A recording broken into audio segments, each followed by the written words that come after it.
Vivir una vida consagrada a Dios. El tema de hoy. Le damos la honra a nuestro Padre Celestial, no sin antes decirle gracias por un día más de vida. Gracias por permitirnos ahondar dentro de las Escrituras, aprender de Él. Vivir una vida consagrada a Dios. El tema base lo tenemos en Deuteronomio 6, verso 5. Amarás al Señor tu Dios con todo tu corazón, con toda tu alma, con toda tu fuerza. Los versículos siguientes en apoyo va a estar en Romanos 12, 1, 2, Juan 8, 31, 32, 15, 8, 1 y 15, 16 y Mateo 22, 34 al 40. ¿Qué se entiende por vivir una vida? Bueno, es un tema muy complejo toda vez que cada mundo es un pensamiento diferente y así como diferente somos los unos de otros respecto no solamente a nuestro género, sino a nuestra condición cultural, social, política y demás. Toda esa experiencia que nosotros vamos acarreando en el transcurso, en el trasegar de nuestra vida nos hace un poco diferente. Así las cosas, nosotros podemos decir que toda vez que estamos hablando de una vida consagrada a Dios, estamos hablando de apartarse, dedicarse para Dios. ¿Puede una persona dedicarse a Dios y a su vez, coetáneamente, ejercer otros roles como en la familia, en la sociedad frente al trabajo y demás? Sí, todo tiene su momento y todo tiene su hora. Lo único que nosotros necesitamos o se requiere es saber administrar nuestro tiempo.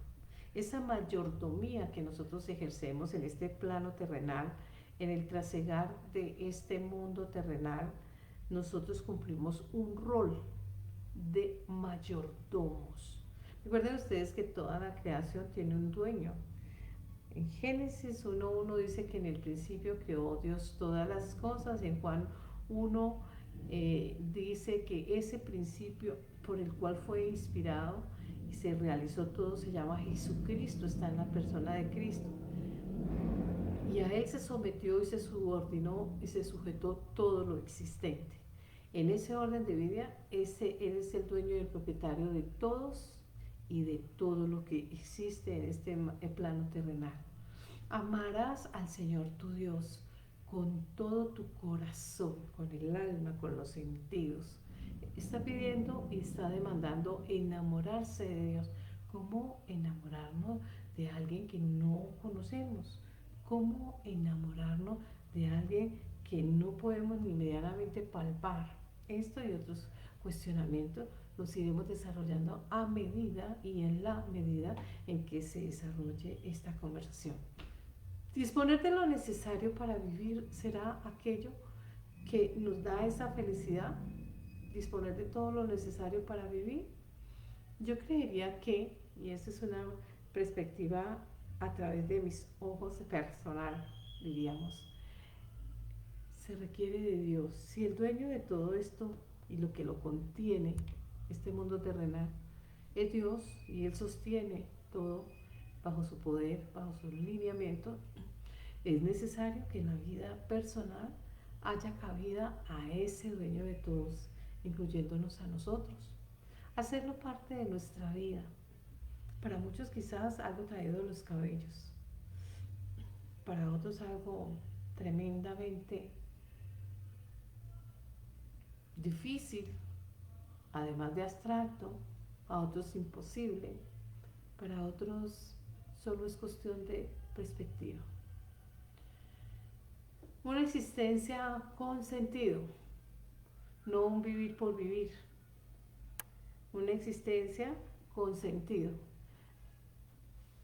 Automáticamente nos enfoca y llama a observar qué es aquello necesario para existir y que le da sentido a nuestra existencia.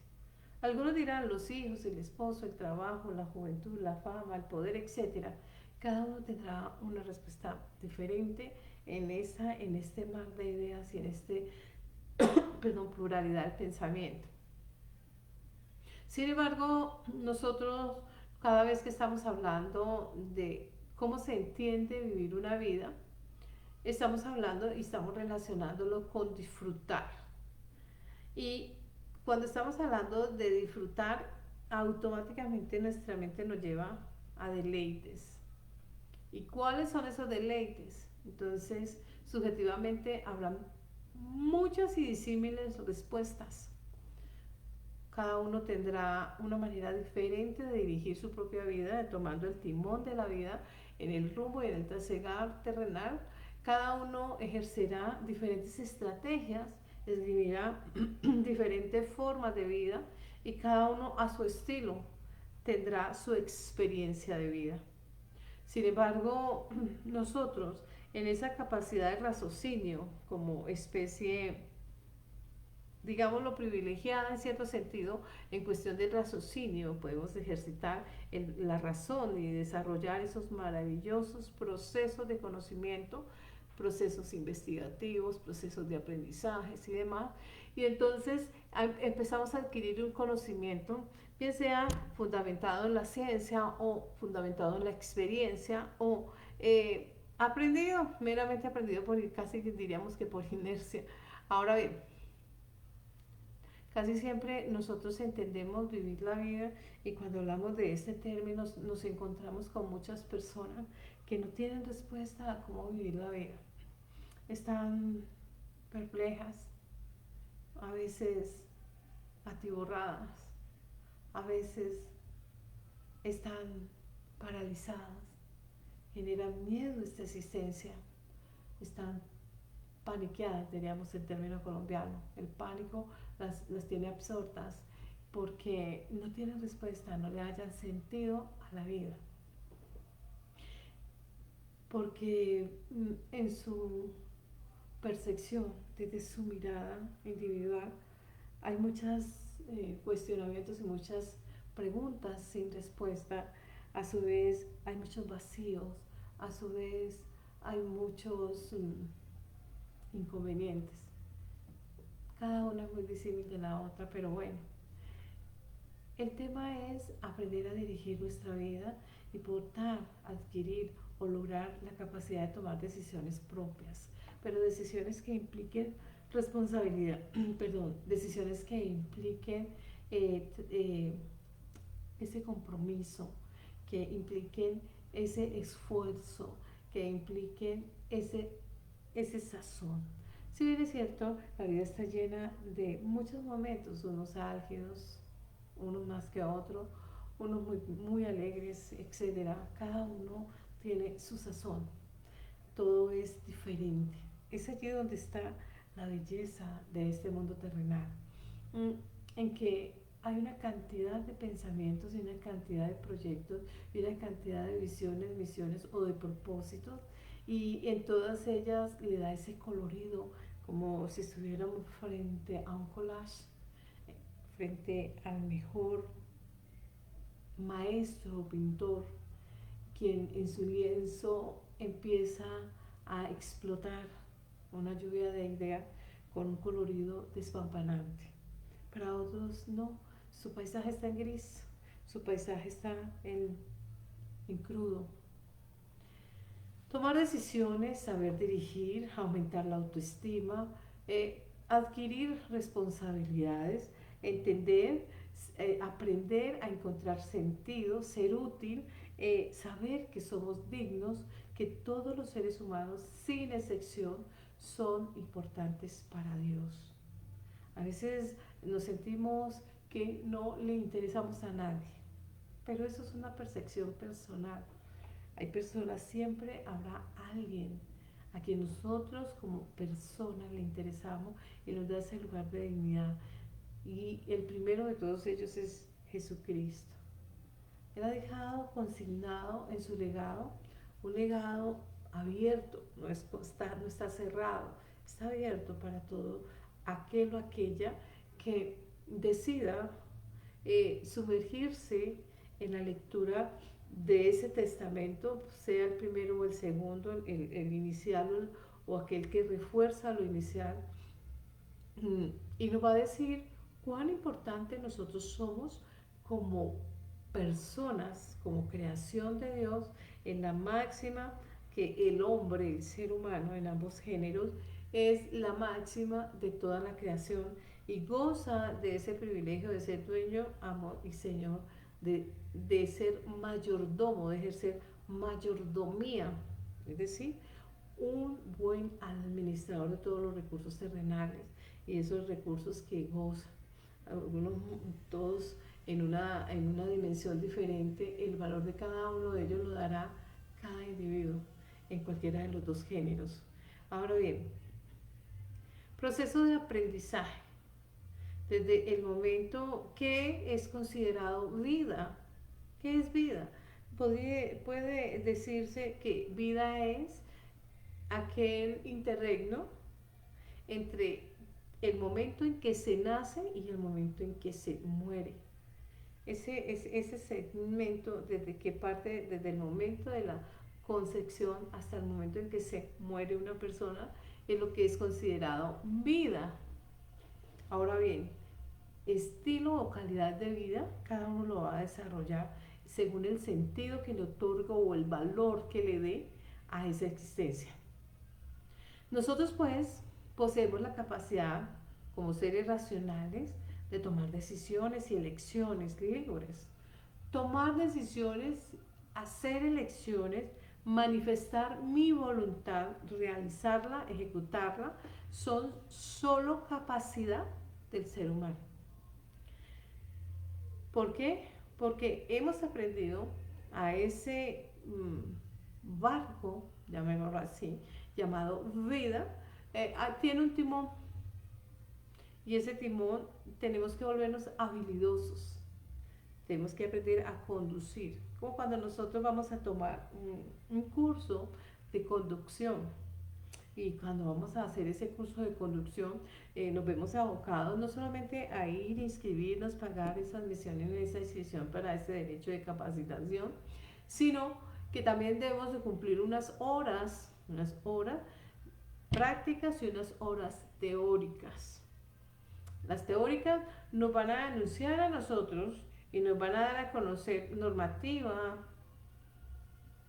de tránsito, nos van a dar a conocer todas las herramientas de aprendizaje, también nos dan a conocer el mecanismo, cómo se mueve ese mecanismo, ese vehículo, cómo se mueve, qué lo tiene en el evento de que suceda que una pieza de estas se averíe, hay que reemplazarla y tenemos que tener el conocimiento de cada una de estas piezas para saberla reemplazar o saber controlar el momento y salir del momento de crisis o de caos.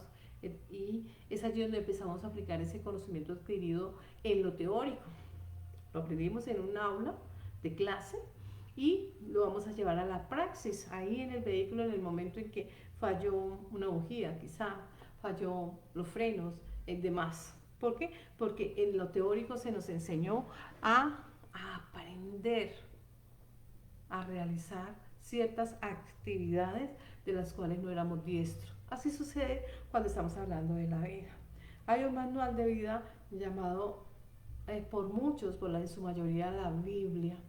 Biblia, del término biblos, libros, un compendio de libros. Un compendio de libros inspirados por el Espíritu Santo que muestran la voluntad de un testador, una persona que ya murió, por eso es testador, ya no está en este mundo terrenal, dejó ese legado y hay una cantidad de personas que tienen la vocación a sucederlo. Es decir, que pueden demostrar ese derecho legal de ser herederos. Ostentan la calidad de herederos o de hijos. Y esa calidad que están ostentando como hijos de esa persona que legó, le va a dar el derecho a todo lo que atañe y que esté registrado previamente, letra a letra, punto a punto, tilde a tilde, reglón a reglón, de todo aquello que se tiene ese derecho. Y en ese legado nos dice cuál es la mejor manera de vivir, porque el derecho que está inmerso, ese legado nos habla de un reino, de una tierra que se nos ha prometido. una tierra, un mundo que parte de este mundo terrenal, pero que se ejecuta en el mundo espiritual. Una tierra de promesas, de una cantidad de promesas que han sido previamente selladas, avaladas o garantizadas, previamente registradas a través del Espíritu Santo como una garantía o como garante del cumplimiento de cada palabra. Ser el Espíritu Santo, diríase que es ese sello de autenticidad, cumple esa función de registrar auténticamente para exhibir nosotros aquel derecho demostrable y demostrado ante el tribunal de ser aquellos herederos, aquellas personas que ostentan la calidad de hijos e hijas para adquirir aquellos derechos herenciales. Ahora bien, en ese orden de ideas, la palabra nos habla de la autoestima. Hoy estamos viendo muchas personas con una baja autoestima. He escuchado en reiteradas ocasiones, no solamente del área de la ciencia de la psicología, y sino en lo común, las personas de la era de cristal, frágiles. ¿Por qué de cristal? En cuanto a su fragilidad. Cuando nosotros nos remitimos a la luz de la escritura, la fragilidad nos dice que la mujer es vaso frágil. A la luz de las escrituras, desde el dogma de la fe, dice la mujer es símbolo no solamente la fémina, sino también el hombre. La mujer representa a la humanidad en ambos géneros, es decir, el ser humano es frágil. ¿Frágil en qué? En todo, frágil ante la muerte. Hay muchas debilidades que nosotros, mientras estemos en este maravilloso templo terrenal, estamos supeditados a muchas cosas. Y aunque gozamos de ese raciocinio, de ese poder creativo, de transformación creativa en cuanto a la mujer física a concebir y el hombre a procrear, somos personas que tenemos y gozamos de muchas facultades. Sin embargo, nuestra debilidad frente a la muerte es grande, somos débiles frente al pecado, somos débiles frente a muchas decisiones que a veces tenemos que tomar y en razón o en atención, bien sea a la madurez física o psicológica o intelectual, a veces tratamos de salir corriendo y evadir muchas responsabilidades porque no hemos adquirido esa madurez. Sin embargo, nosotros debemos saber que mientras como seres pensantes, seres vivos pensantes, que tenemos la facultad no solamente de hacer aquellos juicios de valor y esos procesos y esos estudios, esas investigaciones y demás, podemos darle sentido a aquello que nosotros estamos haciendo. A veces solamente vivimos por vivir y nos hemos convertido, perdone usted la expresión y válgala en este momento, embudos. Yo les llamo a esas personas, son embudos. Son personas que solo están esperando que se les deposite, que se les dé. Y viven así a toda hora y quieren absorber todo lo que se encuentren a todo lado. Pero ¿qué dan de ellos? ¿Qué aportan a la sociedad? ¿Qué aportan a otros? ¿Mm? Y es allí cuando nosotros el término consagración desde el dogma de la fe cobra una relevancia muy grande. Quiere decir esto que nosotros nos dedicamos a servir a Dios como testimonio de Dios y damos testimonio de su grandeza, de su poder, de su compasión, de su misericordia y de su amor, de su tolerancia y demás. Y ese menester de cada hombre o mujer que ostenta esa calidad de creyente, de cristiano, no cretino ni cristino, sino cristiano realmente. Porque también hemos copiado y hemos adquirido hábitos negativos de aprender a ser hipócritas y nos disfrazamos de cristiano. Y ese disfraz en muchas ocasiones les queda hasta bonitos porque cuando ustedes los ven vestidos y los ven deambulando de un lugar a otro, se ven puras fachadas, se ven portadas. Pero cuando se abre ese libro, entonces empezamos a leer esas vidas y ¡wow! ¡Qué decepción! Están vacíos. Tenemos que aprender a vivir una vida en consagración a Dios. Hemos decidido dedicarnos a Dios, pero no por aparentar. No, desechemos ese vivir del qué dirán, qué pensarán de mí, qué dirán, qué estarán hablando, qué estarán murmurando.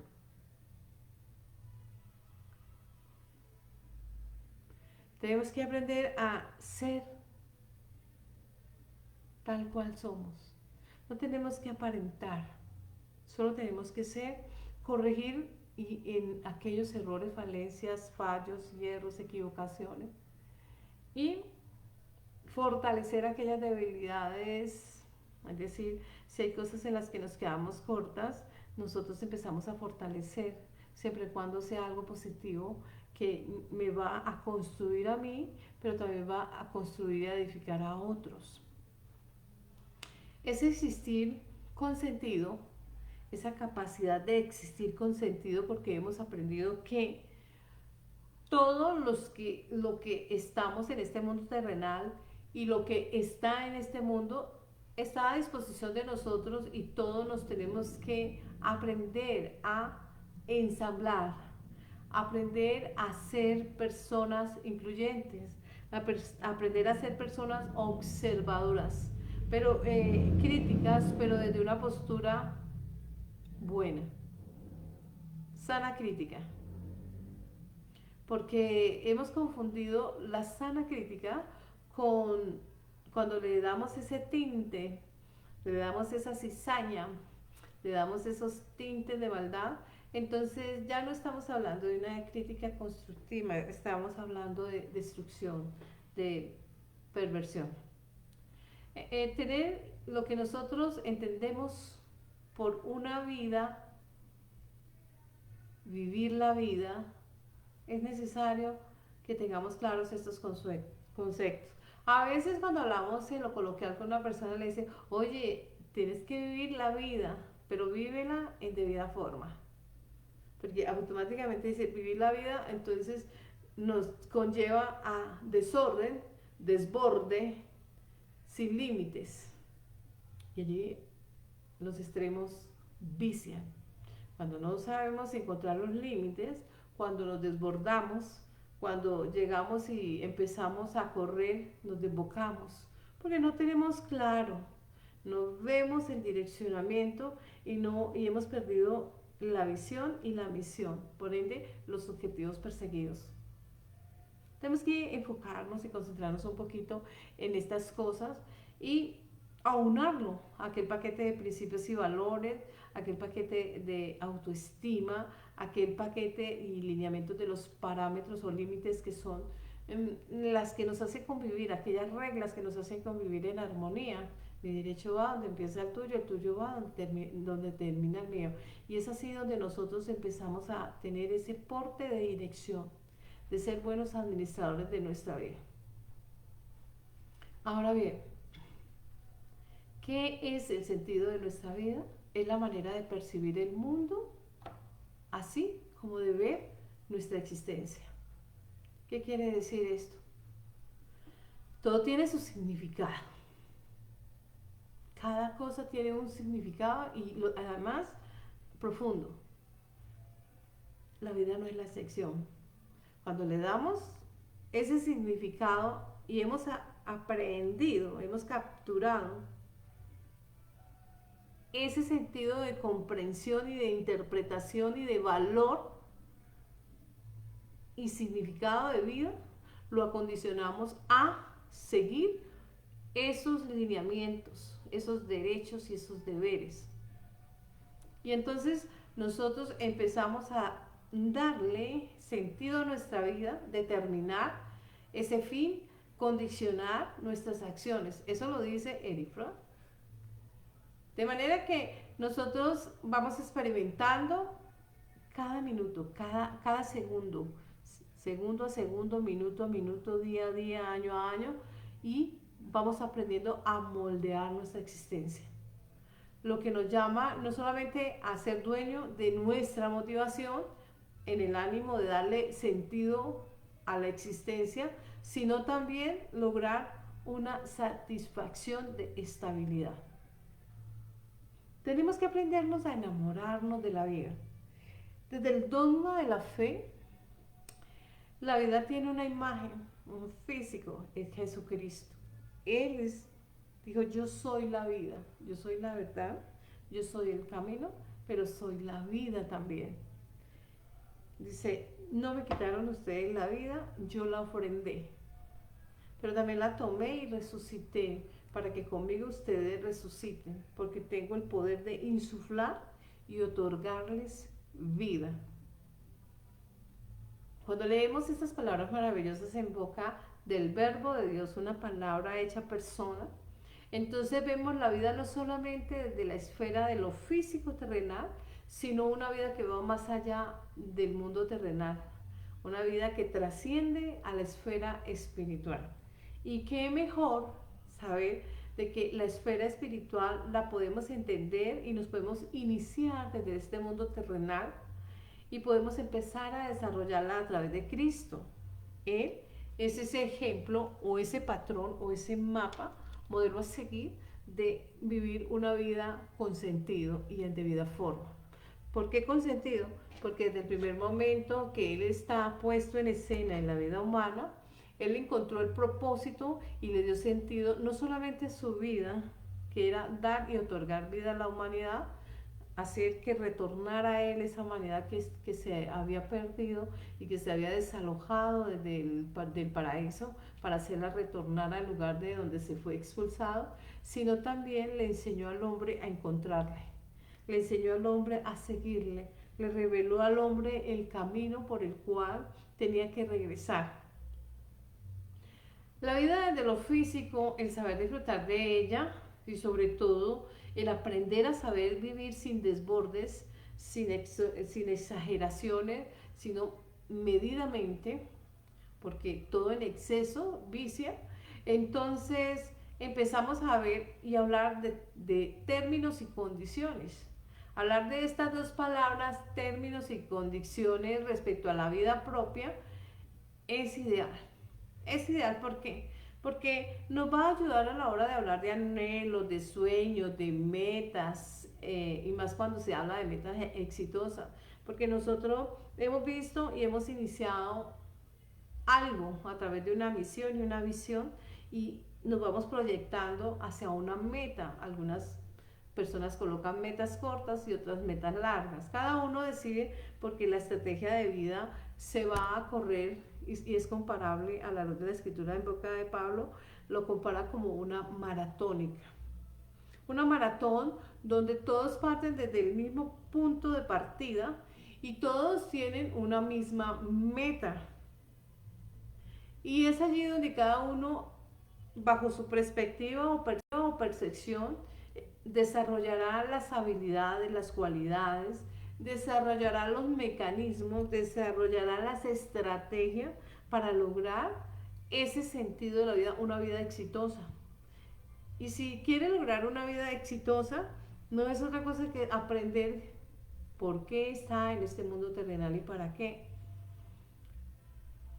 Y ahí, y solo ahí, cuando hemos aprendido estas cosas, podemos mirar por el espejo retrovisor del vehículo de la vida y decir, esa vida es plena la que he vivido. Y demás, ¿por qué? Porque al mirar en retrospectiva su vida, va a ver que ha sido una persona que ha sabido desarrollar y ha tenido y ha ejercido una buena mayordomía. Nosotros pues en este mundo terrenal somos administradores o mayordomos de ese Dios vivo. Y la vida espiritual que nos otorga Cristo, Él es la única llave, puerta y clave para ingresar en ella, como lo dice Juan 14:6, dice, yo soy el camino, soy la verdad y la vida. Nadie viene al Padre sino por mí. Entonces, encontrar una vida con sentido, estamos frente a un término, control total de la vida personal. El control total de mi vida personal. Tengo esa llave maestra para sumergirme en ella.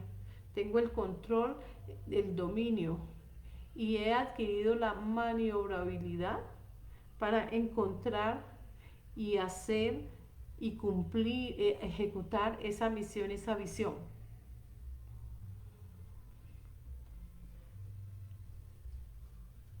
Lo cual aborda, nos llama a observar el tema de anhelos, el tema de sueños, aspiraciones, y nos va a motivar. ¿Y cómo inicia? Todo parte de una pregunta. ¿Por qué? ¿Para qué? La vida, ¿para qué la quiero? ¿Por qué vivo? ¿Qué me motiva a alcanzar esa meta de vida, esa visión, esa misión y demás? No es otra cosa que una invitación clara a que reflexionemos, a meditar, rumiar una y otra vez por qué quiero la vida, para qué quiero la vida, qué me motiva a alcanzar esa misión, esa visión, esa meta. ¿Para qué? De este modo podemos nosotros madurar al obtener respuesta. Podemos lograr no solamente buenas decisiones y elecciones, sino que nos despeja nuestro panorama, nos enfoca hacia un área y cuáles aquellas cosas o aquellas situaciones que son prioritarias. Entonces empezamos a ver prioridades, empezamos a adquirir el valor de cada momento. Recuerden ustedes que cada instante de nuestra vida es único, irrepetible. Lo que pasó y sucedió hace un segundo no lo puedo volver a vivir. Ya pasó y hará parte del paquete del pasado. Hace un segundo es pasado, no lo puedo volver a vivir. Puedo vivir del futuro, de aquí, desde este momento hacia el futuro. ¿Por qué? Porque voy a estar en la marcha. Y en la marcha voy adquiriendo esa experiencia entre acierto y error, vamos adquiriendo esa experiencia de vida. El cómo, el por qué, el para qué y demás, es aquello que nos va a motivar, nos va a hacer alcanzar la visión que nosotros tengamos de nuestra vida. En ocasiones nosotros somos nos hemos vuelto habilidosos en endilgar sobre terceros la responsabilidad de nuestros errores. No la queremos asumir porque nos parece más fácil endilgarle la responsabilidad a un tercero exógeno que yo apropiarme de mis propios errores y que soy la persona abocada a corregirlos, a resarcirlos. No es otro que lo debe corregir por mí, sino yo soy la titular de mi vida y como titular debo asumir los roles de responsabilidad y debo involucrarme en aquellas decisiones en aras de resarcir, de corregir, en aras de enfocar. Ahora bien, el objetivo, preguntarme, hacer planes, ejercitarlos o ejecutarlos, a eso, a la luz de la fe, del dogma cristiano, le llamamos fe. Fe, dice por ahí en Hebreos 11, 1, 2 y el 6, dice que fe viene por el oír y el oír una palabra de Dios. Dice que sin fe es imposible agradar a Dios. Es necesario, así no veamos las cosas, creer que ya son, para que ese rema se haga una realidad. Nosotros lo diríamos en palabras de un filósofo, y él habla de la ley de la atracción. Nosotros desde la fe hablamos de rema, y que no es otra cosa que confesamos audiblemente, firmemente, porque cuando hablamos de firmeza estamos hablando de fe. Cuando estamos hablando de fe estamos hablando de creer. Entonces, creer desde el dogma es la certeza de lo que no se ve y la confianza en aquello que espero. Nosotros pues debemos aprender a desarrollar esa fe para llevar a cabo todo aquello que nos propongamos, para alcanzar aquellas metas perseguidas, para conseguir aquellos logros anhelados, aquellas cosas que estamos esperando. ¿Por qué? Porque tenemos claros nuestros objetivos. Si tenemos claros esos objetivos que nacieron de un cuestionar, ¿por qué? ¿Para qué? Entonces, luego de esa pregunta vamos a ejercitar un plan. Y luego de desarrollar ese proyecto o ese plan, lo vamos a ejecutar. Y una vez ejecutado, lo podemos ver ya plasmado. Así le encontramos nosotros sentido a nuestra vida. ¿Por qué? Porque hemos aprendido a apalancarnos en la motivación, que demanda que esa motivación sea elevada. Es decir, desde nuestro interior hemos crecido espiritualmente, no solamente físicamente en razonar la cronología, sino intelectualmente en razonar el conocimiento, a la capacidad de conocimiento y ciencia que hay en una persona, y espiritualmente a la razón de la fe. Es así pues como nosotros podemos hablar de capacidad. Y cuando estamos hablando de la capacidad en esas esferas, estamos hablando de envejecer bien, envejecer con salud, envejecer con altruismo, dignificado. ¿Qué se cree por consagrarse? Por consagrarse no es otra cosa que dedicarse, porque se ha comprendido, se ha adquirido a través del entender y la capacidad de comprensión que nosotros somos salvos a través de Jesucristo y necesitamos hacerlo parte de nuestra vida, que coexista con nosotros todos los días de nuestra vida a través del Espíritu Santo. El Espíritu Santo es el encargado de enseñarnos, de guiarnos, de exhortarnos, de aconsejarnos, etc. Él es el que va a dar ese acompañamiento. No en balde es ese sello, y ese sello nos va a acompañar todos los días de nuestra vida. Deuteronomio 6, 5, 9 dice lo siguiente: y Jesús le dijo: amarás al Señor tu Dios con todo tu corazón, con toda tu alma, toda tu mente. Este es el primer y grande mandamiento. El segundo, amarás a tu prójimo como a ti mismo. Un mandato, un mandamiento, una orden o una expresión que ordena que el primer lugar lo tiene Dios. Y no es un amor de boca afuera o de dientes afuera, sino del alma. El corazón es el alma. Desde lo más recóndito, desde nuestro interior, desde nuestras fuerzas, desde nuestro conocimiento, vamos a amar a ese Dios sobre todo. Luego, el próximo, el que esté a su lado. Y luego, a sí mismo, en ese orden. Es decir, que ya las cosas están reservadas y cada una tiene una categoría, una más prevalente que la otra, siendo la más prevalente Dios, seguido de los demás y luego nosotros. ¿Por qué en ese orden? Porque es que nosotros usualmente anteponemos el ego, ese yo, y lo anteponemos al creador, que es el dueño de amo, y lo anteponemos a los demás, en razón al egoísmo, al egocentrismo, al narcisismo y demás. Cuando nosotros estamos hablando de ser creyentes en Cristo, lo primero que debemos experimentar y profundizar en nuestro conocimiento personal es que nos atañe a nosotros crecer espiritualmente. Y por crecer espiritualmente trae una cuota de sacrificio, una cuota de dolor. ¿Por qué? De sacrificio porque tenemos que dejar muchas cosas que usualmente al estar nosotros en este mundo y en esta casa terrenal, el solo hecho de estar en este cuerpo nos va a instar y nos va a incitar a muchas cosas. Ejemplo, a veces nos da pereza, pero tenemos que ya decirle a nuestro cuerpo: levántate a servir. A veces nos desanimamos psicológicamente, algún problema sentimental, una pérdida, qué sé yo. Entonces nos desanimamos y no queremos hacer nada, pero tenemos que cumplir esos roles de responsabilidad. Anteponer a Dios, según lo que dice Deuteronomio 6, 5, 9, Mateo 22, 37 al 39, Él tiene en primer lugar el servicio hacia los demás y nosotros mismos. Es hablar de la experiencia espiritual basada en la consagración.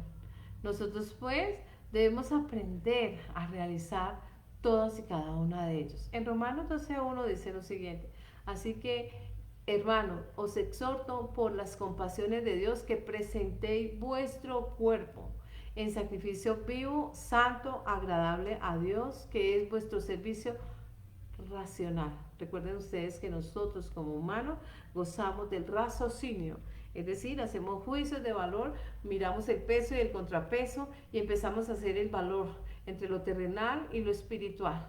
Y entonces por esa razón nos dicen que nosotros somos sacrificio vivo, porque estando en esta morada terrenal como un ser vivo, hombre o mujer, desde aquí nosotros empezamos a sacrificarnos en atención de servir a Dios, de consagrarse a Dios, de dedicar nuestra vida a Dios. Lo que significa es que lo colocamos a Él en el primer lugar. Le damos a Él ese primer lugar a modo de consagración. ¿Para qué? Para buscar nuestras propias metas y satisfacerlas de la mano con Él.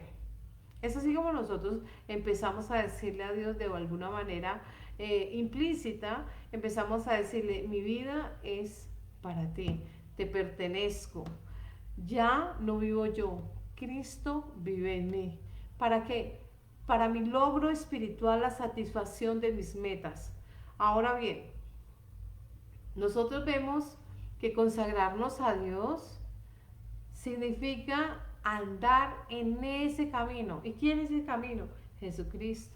Él es ese ejemplo, Él es ese fundamento de que habla en Salmo 18:15, el que habla en Éxodo, ese camino que quedó abierto al abrirse el mar en dos lados y allí quedó al descubierto los cimientos de la tierra, los cimientos del mundo. Jesucristo, ese pilar maravilloso, el Espíritu Santo y nuestro Padre, ahí obrando ese prodigio en este mundo terrenal.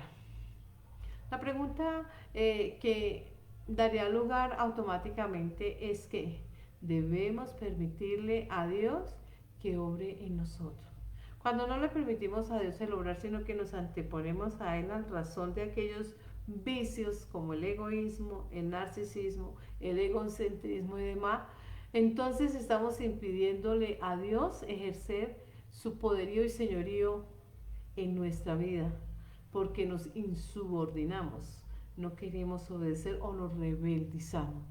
Es allí cuando el enemigo viene y hace caos, genera desastre. La pregunta sería, ¿qué te mueve a ti en esta vida? ¿Qué es aquello que te mueve? La fama, el dinero, el poder, los amigos. ¿Qué le mueve a usted? Cualquiera sea su respuesta, quiero decirle que en primer lugar a todos los seres humanos nos debe instar o impulsar o motivar en toda la actividad diaria Dios. Y lo segundo, dar lo mejor de cada uno. Lo tercero, alinearnos con los valores y los principios, asimismo con las ambiciones y los sueños personales. Lo cuarto es que todo este mundo se sostiene sobre tres pilares: Dios, la palabra de Dios, que es su promesa, y la fe. Y esa fe y esa que va de la mano con esa obediencia tiene que alinearse a esos valores, a esos principios, a esos sueños personales. ¿Para qué? Para dar lo mejor de uno mismo, para poder ofrendar o ofrecer lo mejor a otro, porque tenemos la obligación de dar buen testimonio de nuestro Creador, de nuestro Salvador, de nuestro Señor. Ahora bien, hablar de realización, éxito personal, felicidad, es hablar de propósito y de sentido en la vida. No es otra cosa que hablar de Dios. Si bien es cierto, las cosas que nos ofrece el mundo son temporales, la fama, la juventud, la salud, el dinero, todo es temporal, una fracción mínima. Sin embargo, la mayoría de las personas siempre se van a enfocar y van a confundir eso que le da, que le mueve su vida, se lo van a entregar, esa llave se la van a entregar a qué, al confort, al placer, a momentos de debilidad, al consumo. Es un error garrafal. Nosotros debemos de tener claro que tanto nuestros pensamientos como nuestras emociones o estados emocionales son aquellos que nosotros convertimos en sentires. Son aquellos que nosotros internamente vamos exteriorizando y son los que le hemos entregado ese poder de mover nuestra vida. Pero si nosotros tenemos claro que nuestro motor es Dios, porque Él le permite, no, una persona puede hacer muchos planes. Puede ser una persona económicamente, tener músculo económico, o quizás sea una persona que es intelectual, un científico, quizás es una persona famosa, quizás es una persona que ostente poder político o social, pero si Dios le dice a ese hombre o a esa mujer, hasta aquí le llegó su proceso de vida, hasta ahí le llegó, no puede hacer nada. Llega otro relevo y otro hará, pero ya él o ella no podrá hacer. Eso automáticamente le remite y le recuerda cuán frágil es el ser humano, independientemente de lo que ostente, el poder político, social, económico, cultural, religioso y demás. El que hace la voluntad de Dios permanece para siempre, primera de Juan 2:17, perdón. Quien hace la voluntad de Dios, permanece para siempre. Quien hace la voluntad de Dios trasciende este mundo temporal al mundo espiritual, recobra la eternidad. Eso dice ese verso que está allí. Entonces, esto debe mover la vida no solamente de la persona, sino también mueve el pensamiento y lo puede transformar. Por ahí vimos nosotros a nuestro Señor Jesucristo y le dice a Nicodemo, tendrás que renacer. Automáticamente le está llamando a transformarse, a sufrir esa metamorfosis, ese proceso de conversión a través de la iniciación o bautismo físico en agua y ese bautismo o esa iniciación espiritual en el espíritu. Un crecimiento, una elevación, un crecimiento espiritual que demanda no solamente el sentir, el pensar de manera obediente y en atención a la palabra o a los mandamientos de Dios, sino también demanda a nosotros que internamente pensemos, analicemos, creamos y que realmente nos afirmemos en cada palabra que Él ha hablado. Segundo de Timoteo 3:17 dice, los 16:17 dice, toda la escritura es inspirada por Dios y muy útil para enseñar, redarguir, corregir, instruir en justicia, a fin de que el ser humano en Dios sea perfeccionado, enteramente o plenamente preparado para toda buena obra.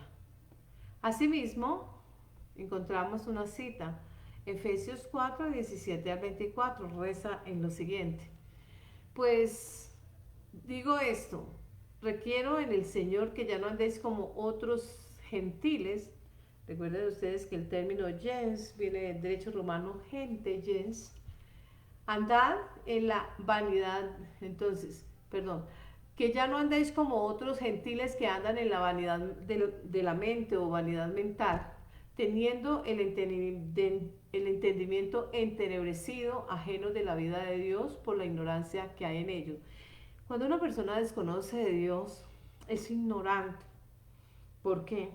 Porque no sabe y no conoce esa esfera espiritual, ese reino espiritual y lo que atañe a él.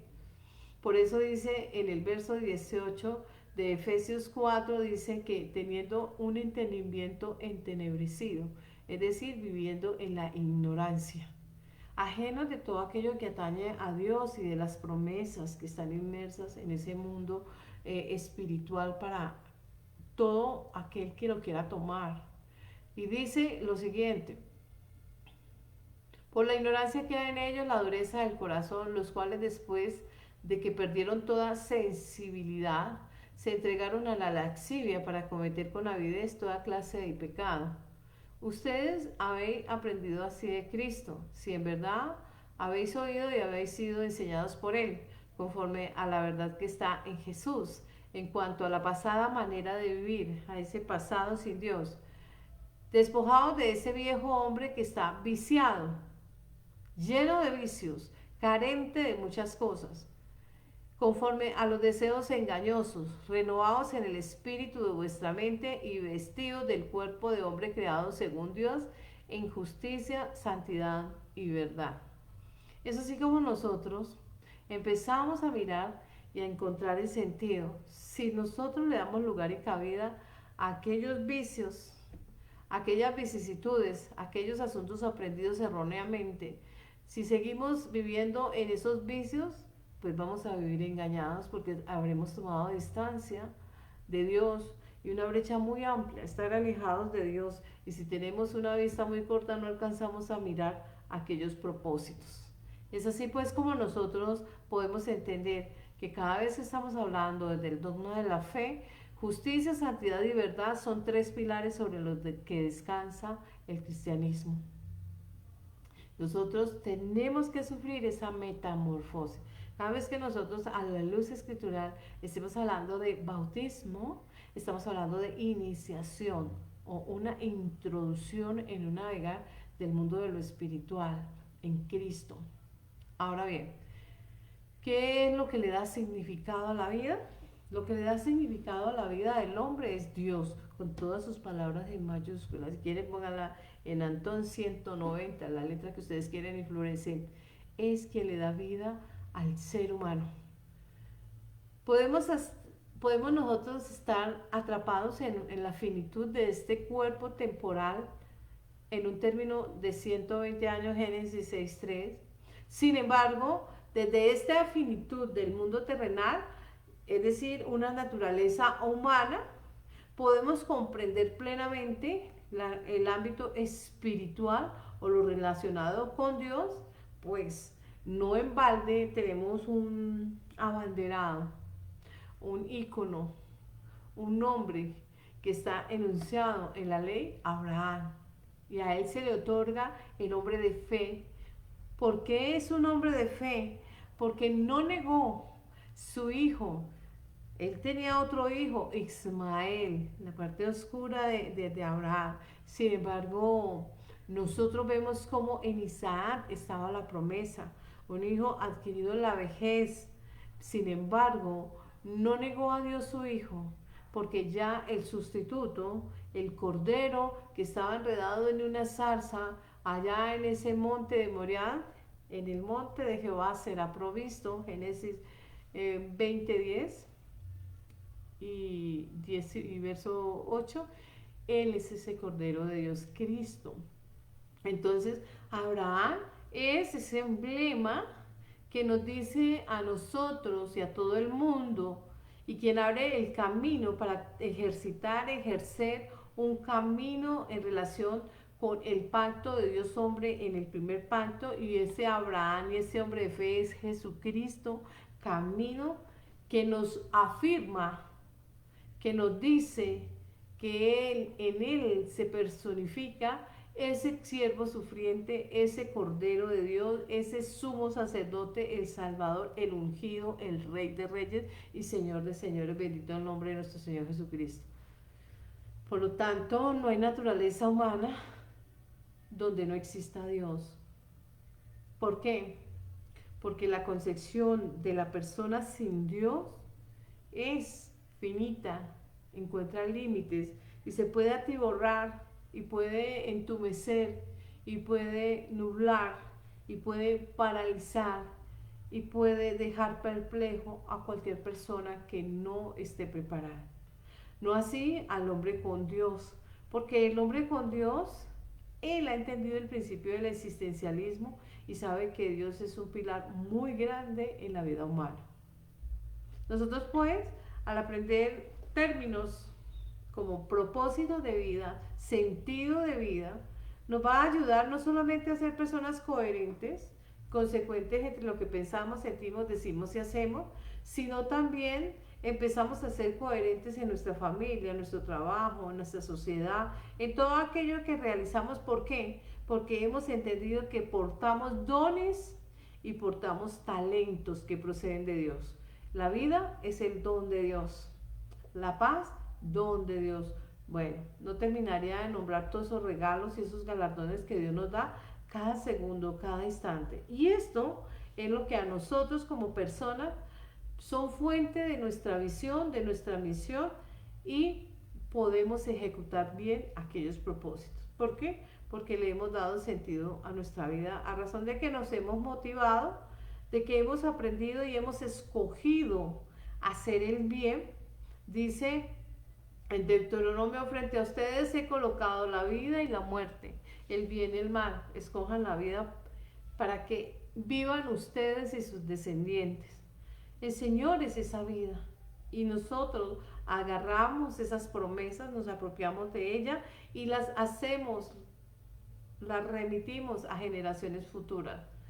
Luego, permanecer firme en la fe es superarnos, es saber resistir a todas las tentaciones, es no desanimarnos en ningún momento, es no darle cabida a la duda, es dar un buen testimonio, es aceptar y recibir a Cristo como Mesías, como Señor, como Salvador de nuestra vida. Es aceptar y es sumergirnos en aquellas aguas mediante el bautismo, en aguas y el bautismo en el Espíritu Santo, que es esa iniciación, es tener la comunión con Dios. Tener esa comunión con Dios automáticamente nos remite a qué, a que tenemos y hemos generado buenos hábitos de lectura con sentido de lectura, no leer por leer. Hemos aprendido a orar o a hablar con Dios, a hablar con entendimiento, coherentemente, una coherencia entre lo que piensa, siente, dice y hace. Sostener un diálogo con ese Padre porque tiene una buena relación y una buena conversación. Es tener y adquirir el sentido de responsabilidad, es saber reflexionar, pero también saber apartarse para Dios en una dedicación, en una vida en santidad. Es y congregarse, entre otras cosas. Ahora bien, ese querer apartarse para Dios en cuerpo, alma y mente, dedicado una vida a Dios, no es sinónimo de, como lo hacen muchas personas y de manera respetuosa, personas que se congregan y se apartan únicamente para vivir para Dios. Eso es una decisión personal, cada uno lo escoge, porque algunos quieren tener su familia, su esposo o esposa, si es un hombre, sus hijos, y desarrollar. Lo que debemos aprender es saber agendar y saber cuáles son las prioridades y qué prevalece, y saber ejercer esa mayordomía. De este modo sabes satisfacer las necesidades, sabemos generar riqueza física y espiritual, intelectual, y sabemos ser prósperos. Nosotros pues hemos aprendido que toda vez que nosotros estamos hablando de caminar en fe, por la fe y en la fe, no es otra cosa que desarrollar la capacidad del libre ejercicio del libre albedrío, libre elección o libre manifestación de querer o no hacer algo, y las consecuencias que esto acarrea. Luego, cuando nosotros hemos aprendido a encontrar ese sentido a la vida, entonces empezamos a aprender a ejercer esa mayordomía. Ejercitar ese encargo que nos ha dado Dios toda vez que nos puso en este mundo terrenal. Es decir, nosotros tenemos que ser buenos administradores y hacer y representarlo bien a Él. No es otra cosa que hablar de responsabilidad, buen servicio, buena administración, atender asignaciones que se reciben a través del mandamiento a ser o no creyentes. Cuando nosotros somos y estamos hablando de fe cristiana, de ser creyentes, hemos atendido al llamamiento que Dios nos da de ser hijos e hijas de Dios. Entonces decidimos cuidar todo aquello que Dios nos ha bendecido, que Dios nos ha comisionado, que Dios nos ha delegado para representar, para ser tutor, para cuidar, para proteger, para saber ejercitar la familia, el prójimo, la salud, el trabajo y demás. En esta obediencia donde el soberano es Dios y nosotros en atención a esa obediencia decimos hoy ser creyentes o ser cristianos, no meramente religiosos, porque la religiosidad es otra cosa. La religiosidad atañe y se acoge únicamente a reglas humanas, comportamientos humanos, está muy supeditado a ello. Cuando nosotros estamos hablando de ser creyente, estamos siguiendo un patrón, un ejemplo y un ejercicio que no es una fe ciega, sino una fe ejercida en debida forma, con sentido y con conocimiento, pero en obediencia. Ahora bien, realmente vemos muchas personas religiosas en muchos lugares y quizá ellos en su sentir crean que están haciendo las cosas como es. Esto es muy respetuoso y el llamado es que ninguna religión salva. La religiosidad no salva. Salva la fe en Jesucristo. Salva a Jesucristo como Señor y Salvador en la sangre, el sacrificio que Él ofrece a modo de expiación, a modo de reconciliación, a modo de perdón. Y es allí donde nosotros, como colaboradores suyos, respecto a que Él es el creador y que dueño, siendo dueño de todo, siendo dueño absoluto, ostentando la propiedad de todos y de todo lo que existe en este mundo terrenal, nosotros debemos alinearnos a Él y ser buenos administradores, convertirnos en colaboradores suyos. Dice en 1 Corintios 3:9 lo siguiente: nosotros somos colaboradores de Dios, labranza de Dios y edificio de Dios. Un edificio que parte de un fundamento, de una base, de una roca, Jesucristo. Ahora bien, a partir de este concepto se logra advertir claramente el valor a las posesiones espirituales y el valor a las posesiones terrenales. ¿Por qué? Porque todo lo terrenal queda en esta esfera, en este mundo. Una vez la persona parte, no puede llevarse absolutamente nada. El propósito, pues, es que desde este mundo terrenal la persona entienda que ha sido asignada para desarrollar una tarea, una labor, una función espiritual desde la esfera terrenal, y la ve como una oportunidad que se le otorga para retornar a Dios. Nosotros pues debemos emplear esa oportunidad, obtenerla, apropiarla. ¿Para qué? Para lograr dichos propósitos. Romanos 14:12 dice lo siguiente: de modo que cada uno de nosotros dará cuenta a Dios de sí mismo. Y en Efesios 2:8-10 dice lo siguiente: porque por gracia sois salvos por medio de la fe. Esto no es obra de hombre, sino regalo de Dios. Llega a modo de buena dádiva o de don, no por obras para que nadie se vanagloríe, porque somos hechura suya, creados en Jesucristo para buenas obras, las cuales Dios nos preparó de antemano para que anduviésemos en ella. ¿Qué significa esto? Nadie va a ser salvo porque, y es muy común escuchar a muchos decir, es que yo no le hago mal a nadie.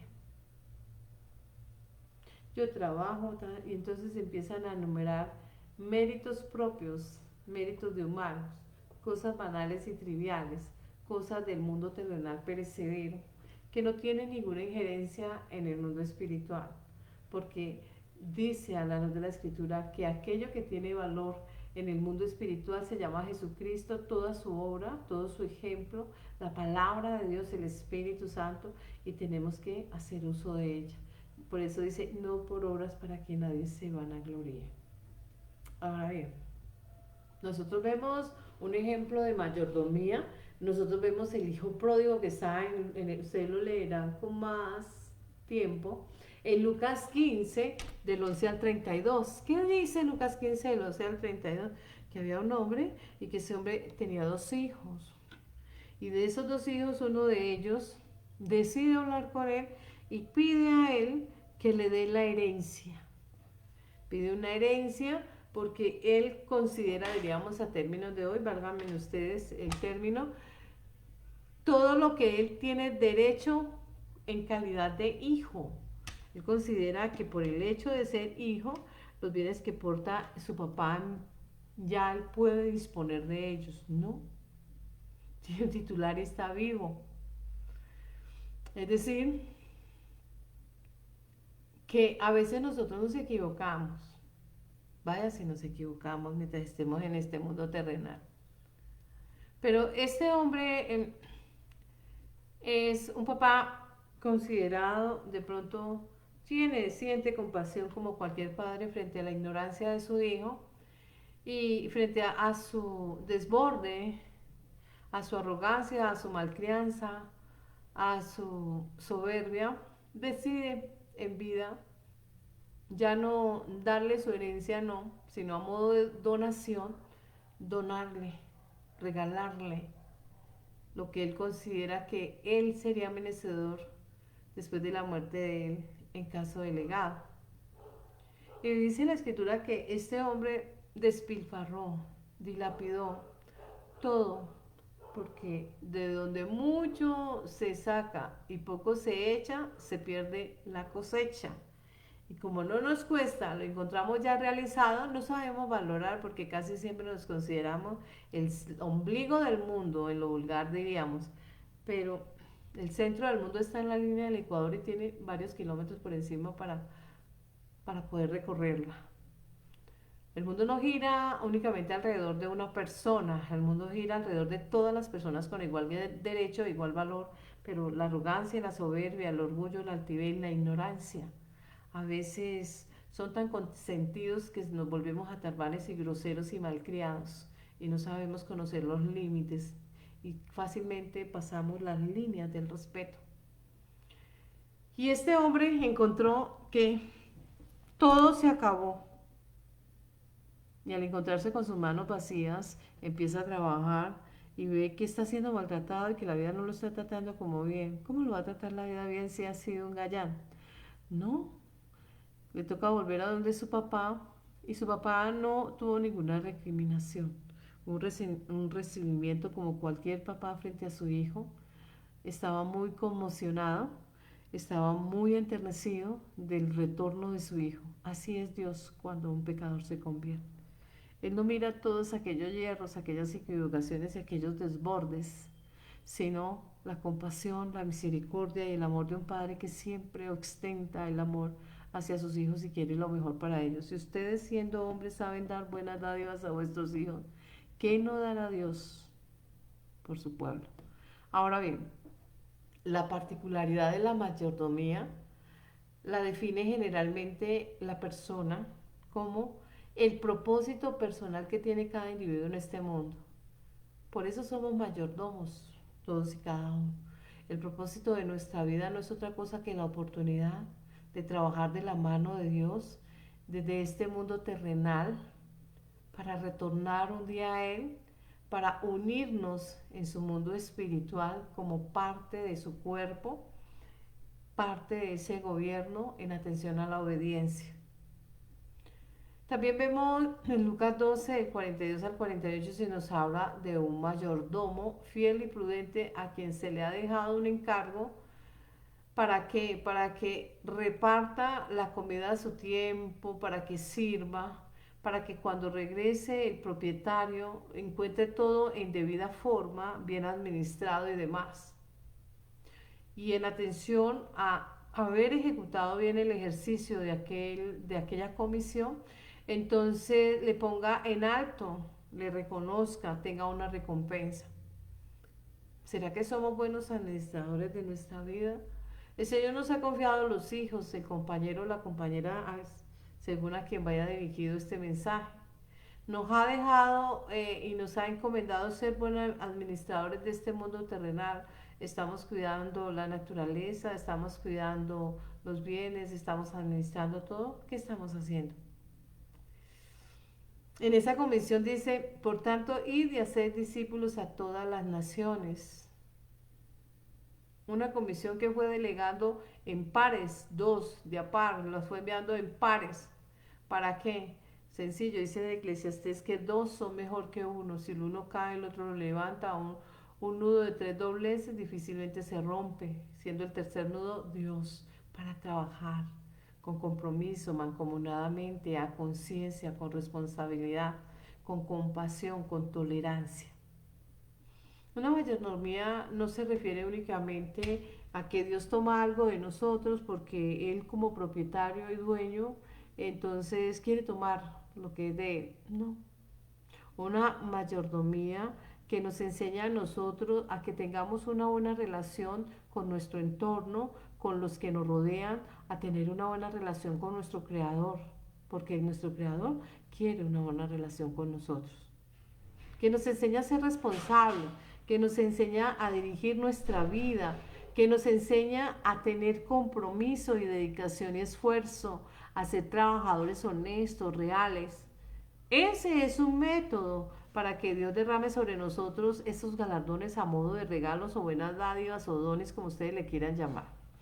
Nosotros encontramos pues en mayordomía dos palabras que nos van a hablar a nosotros desde el griego. ¿Qué significa esa mayordomía? Una palabra desde el griego es epitropos, que significa tutor, administrador, un superintendente, un capataz. Y vamos a encontrar otro término que también nos va a llamar y nos va a decir mucho respecto de la mayordomía, que es oikonomos, que significa administración del hogar. ¿Qué es y a dónde apuntan estos dos términos desde el griego? Uno apunta hacia la responsabilidad, lo que yo veo desde la perspectiva de responsabilidad. Y el otro apunta a ser tutor, a ejercer una mayordomía con autoridad. Es decir, debo de hacer lo debido. ¿Por qué? Porque se me comisionó como guarda, se me comisionó como cuidador, se me comisionó como administrador, por lo cual debo hacer las cosas en debida forma. Porque tiene un dueño, yo soy el administrador. Si a mí se me ha delegado la confianza de administrar algo, no puedo despilfarrar, dañar, lesionar lo que me han confiado, por lo que me están pagando una retribución como contraprestación a un servicio, destajo, tarea o labor. Nosotros tenemos que aprender a ser personas responsables, ser guardianes, saber ejercer ese oikonomos. ¿Para qué? Porque, uno, ejercemos la capacidad, es decir, somos responsables. Por ahí en Gálatas 4:3 nos dice, así como cuando éramos niños estábamos en esclavitud bajo los rudimentos de este mundo. Cuando éramos niños pensábamos como niños, jugábamos como niños y demás. Ya no somos niños, somos personas capaces, con raciocinio, capaces de ejercitar y de responder a aquellas comisiones, aquellas facultades que se nos endilgan, que nos otorgan para saber ser buenos administradores en calidad de tutor, de capataz, de mayordomo o de superintendente. Pero lo vamos a ejercitar con autoridad. Dice Lucas 16, 2, 4. Entonces le llamó y le dijo, ¿qué es esto que oigo de ti? Da cuenta de tu mayordomía, porque ya no podrás más ser mayordomo. Entonces el mayordomo dijo para sí, ¿qué haré? Porque mi amo me quita la mayordomía. Cavar, no puedo. Mendigar, me da vergüenza. Ya sé lo que haré para que cuando me quite la mayordomía me reciban en sus casas. Nosotros debemos aprender a ser personas responsables, a ser honestos. Si a nosotros se nos ha comisionado para ser buenos administradores, a veces en ejercicios tan pequeños empezamos a dañar aquello que nos han contratado para cuidar.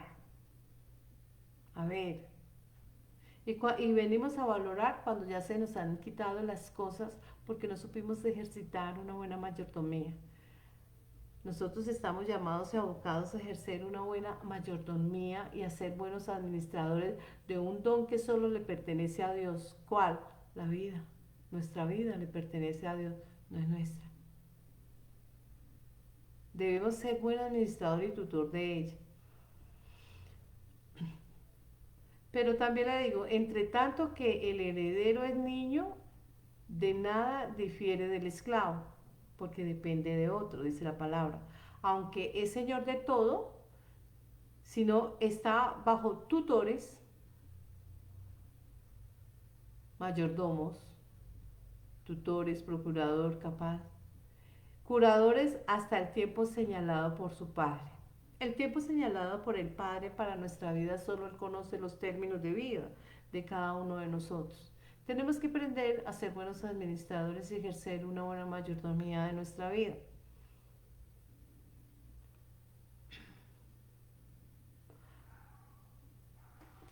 Ahora bien, ser un regente o ser un mayordomo en la casa de los bienes de Dios, entre ellos nuestra vida, en el caso mío también en esa mayordomía incluye aquellos hijos que son de Dios y que nos los ha confiado, no son nuestros, son de Dios. Se nos ha confiado para ser sus tutores, para saberles enseñar, cuidar, proteger, guiar, para formarlos en debida forma. No son propios nuestros. Entonces, tenemos que aprender a desarrollar con responsabilidad aquel encargo, aquello que se nos ha dado a nosotros a modo de confianza, es decir, ser buenos administradores de nuestro hogar. Oikonomos, buenos administradores de nuestro hogar o de una casa. Nosotros pues debemos aprender como buenos administradores a ejercer ese encargo. ¿Qué otro encargo se nos ha dado? Predicar el Evangelio, 1 Corintios 12, 3, 1. 1 Corintios 12, 1, 3. Entonces, la predicación del Evangelio, ¿cómo lo estamos predicando? Estamos dando un buen testimonio desde nuestro hogar, desde nuestro trabajo y demás. ¿Qué estamos haciendo? Hay otro término, también desde el griego, metonimia o mayordomía, que significa la provisión que Dios nos da a cada uno como cristiano. Ello lo encontramos en Efesios 1:10, de reunir todas las cosas en la dispensación en el cumplimiento de los tiempos, así las que están en el cielo como las que están en la tierra. Una mayordomía. Es decir, ello implica que Dios ha confiado en nosotros como seres humanos el mensaje del cristianismo. ¿Y el mensaje del cristianismo en qué consiste? En dar a conocer cuál es su voluntad. Y dice la palabra que su voluntad es buena, como dice 1 Corintios 9:17, que esa voluntad, si nosotros la sabemos ejercitar bien, trae una recompensa, si la ejercemos bien. Si la ejercemos mal, pues va a traer castigo. Ahora bien, que esa administración que nos ha sido otorgada a modo de gracia, como lo dice en Efesios 3:2, y que nosotros, al ser comisionados o ministros de Dios, debemos aprender que debemos cumplir con cada uno de esos preceptos y con todo aquel encargo. Ahora bien, nosotros como personas que servimos como administradores de ese ministerio llamado el Evangelio de Cristo, necesitamos ser fieles, como lo dice en 1 Corintios 4, 1 y 2. Y esa fidelidad que nosotros ejercitamos como obispos debe ser irreprensible, bueno en todo el ejercicio. Es decir, sencillos, no iracundos, no borrachos, no pendencieros, no codiciosos, no deshonestos, como lo dice en Tito 1:7. Es decir, que requiere una cantidad de compromiso y está legislado cómo se debe ejercitar esa mayordomía. Es decir, nosotros como personas, como hijos de Dios, gozamos de muchos galardones y como cristianos tenemos esos galardones en atención a la mayordomía. En 1 de Pedro 4:10 se nos enuncia. Y como lo dice en 1 de Timoteo 1:4, y también nos dice que esa mayordomía necesita ejercerse con disciplina, con adiestramiento, desde la fe, como lo dice en 1 Corintios 4:2. Sin embargo, nosotros a veces estamos parcos, distraídos y por allá porque no nos capacitamos y no nos preparamos y no leemos. Y si no nos preparamos y no leemos, pues desconocemos y la ignorancia nos hace atrevidos y nos hace personas irrespetuosas. Ahora bien, dice en primera de Pedro 4:10, cada uno ministre el don que recibió como buenos administradores o economos, buenos administradores de la multiforme gracia de Dios. Es decir, hacerlo en debida forma. ¿Qué significa entonces vivir para el Señor? Vivir para el Señor significa ser fiel, ser leal, ser honesto a Él, saber ser y ejercitar todos aquellos dones, entre ellos la vida, ejercitarla en debida forma, sin despilfarrarla, disiparla, dañarla ni demás. Mantener una vida de fe viva, pues toda vez que nosotros estemos en este cuerpo como seres vivientes, así debe estar la fe en ella. Personalmente es estar activo en la fe, es poder encontrar en esa relación con Dios esa firmeza y esa certeza de que en algún momento nosotros vamos a tener esa recompensa en correspondencia a aquello que se ha desarrollado en debida forma y en atención a la lealtad, a la honestidad, en atención a la buena administración y demás. Por lo cual es necesario que nosotros como personas debamos diariamente cuidar nuestra relación con Dios. Si nosotros hacemos o en algún momento somos llamados o tentados a hacer lo que desagrada a Dios, tenemos que tener la firmeza de alejarnos de esas cosas para poder buscar esa firmeza y ser buenos obreros dignos de confianza de Dios hacia nosotros. Esa es la enseñanza de Dios. Ejerzamos una buena mayordomía. Vamos a orar para entregar este servicio. Bendito Padre Celestial, amado Dios, amado Padre, en el nombre de nuestro Señor Jesucristo, honramos y glorificamos tu nombre, porque en palabras de Cristo, Juan 14 dice, y todo lo que le pidieres al Padre en mi nombre lo haré, porque el Hijo glorifica al Padre, y lo que pidieres lo haré. Oro y pido a ti, Señor, que nos dé una fe firme, que nos dé y nos hagas buenos administradores en esa mayordomía de nuestra vida, que seamos buenos administradores de nuestra vida, buenos administradores de todo aquello que se nos ha confiado de ti, nuestros hijos, nuestra familia, nuestros parientes, nuestra labor. Todo lo hagamos en atención a la obediencia, a la sencillez, a la prudencia, a la humildad, a la mesura, porque nosotros, tomados de tu mano, siempre vamos a estar victoriosos y avante. Por eso te entregamos las llaves de nuestra vida, Señor, y te entregamos el timón de nuestra vida para que tú nos enrutes y nos enrumbes, Señor, por el camino de la rectitud y el camino de la firmeza, el camino de la confianza en ti, Señor. Bendice a todos los hogares, a todas y a cada una de las personas a quien vaya dirigido este mensaje, que hoy siembras, Señor, porque tú eres ese buen sembrador que se enuncia en Mateo 13 y nosotros somos ese campo. Haz que esas personas en la cual hoy inoculas esa palabra, Señor, sea apta, idónea, Señor, para el reino, con vocación a ser salvos, Padre de la gloria. Bendice a nuestra nación en Cristo Jesús. La gloria sea al Padre, al Hijo, al Espíritu Santo. Amén. Bendición para todos.